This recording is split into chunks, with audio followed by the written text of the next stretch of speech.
কাছে আজকে ভাইয়াকে দেখে মনে হয়েছে যে সুদর্শন পুরুষ না, উনি আজকে যে লুকটা ছিল উনি সুদর্শন নারী।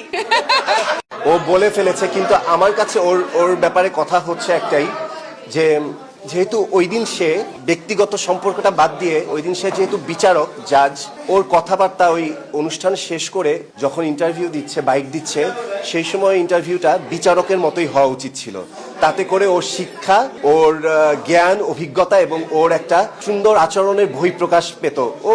ওর প্রতি আমার রাগ নেই, ও কোনো সিরিয়াসলি বা কোনো করে বলেনি, ও ব্যাপারটাকে মজার ছলেই বলেছে, কিন্তু ওর কথার অ্যান্সারটা একজন বিচারকের মতো হতে পারতো, যে অ্যান্সারটা আসলে ব্যাপারটাকে ওই দিকে ধাবিত নাও করতে পারতো। ওই কমেন্টসটা বা ওই মন্তব্যটাও অনেকটা এটার জন্য দায়ী, মানে কমেন্টসগুলো বা ক্যাপশনগুলো অন্যদিকে ধাবিত হবার জন্য।